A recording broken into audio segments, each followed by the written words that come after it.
Replacing both rear motor mounts on a W169 Mercedes-Benz A-Class. Let's get started. Here's the official instructions, so I have something to not stick to. Nevertheless, at least the rear portion of the front fender liner has to come off. On my W111 I once achieved this with the wheel in place, but I can tell you it's much less time and effort to just check up the car and take it down. To remove the rear liner, I now have to get rid of those two plastic rivets and 1, 2, 3, 4 nuts or bolts. Normally the center piece needs to be extracted.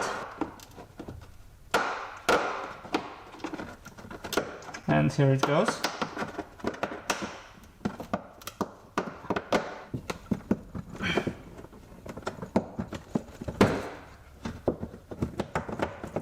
Number 2 is out as well, up to those plastic nuts. And voila, both are 10 hexes. So here's one more 10mm hex bolt. And this connector obviously attaches the front and the rear portion. There's still 2 fasteners on the inside.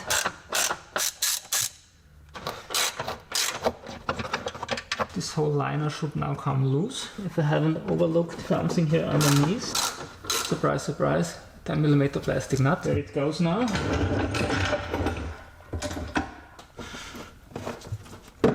Getting the rubber lip out of the sheet metal is always a pain, but in this case it's not even that bad.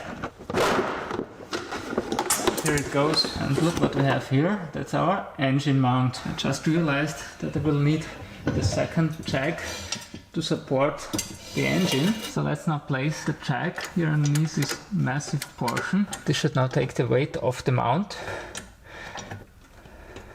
Actually it does. This center bolt is prone to crack, and that's why I'm first gonna loosen those 3 bolts. That's 3 times the Torx 45. Number 1 is loose. Finally number 3. And with this lower one entirely loose, I can now see, yeah, when the mount is lifting. Now let's take out the center bolt. That's an 18 hex.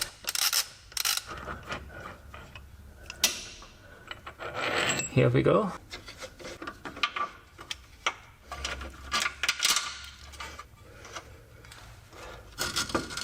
Voila! That's, by the way, the OE part number for the left side. The new mount is still a tiny bit higher than the old one was, sort of fitted inside. I will raise the engine. As you can see, those 2 pieces will align themselves.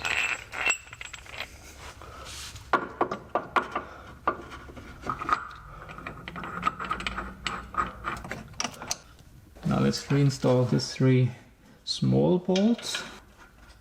Number 1. Number 2, and the third one up here. Yeah, now it dropped into the correct position. That's sitting a tiny bit too high. Perfect. Torque spec is 80 Newton meters on the center bolt and just 25 for each of the small ones. And the final one. And now let's try to reinstall the fender liner. Take your time. At one point it will drop in by itself. At least that's my plan and my hope. So here we go.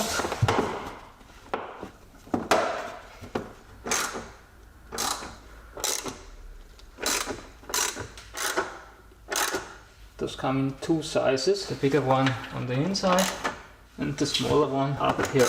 And finally, voila.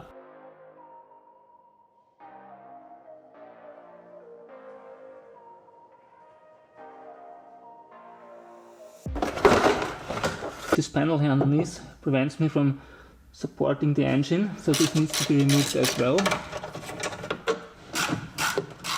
And the third one.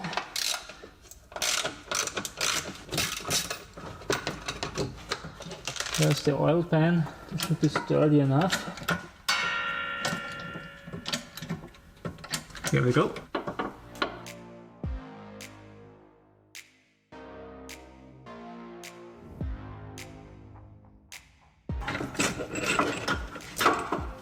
old out, new in.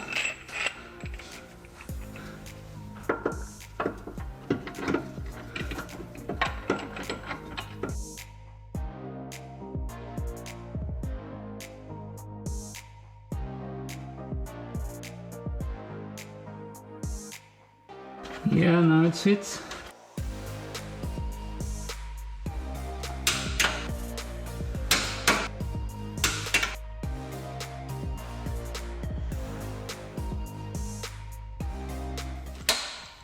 Now as a final step and to prevent strain, the instructions require me to loosen both lower front engine mount bolts.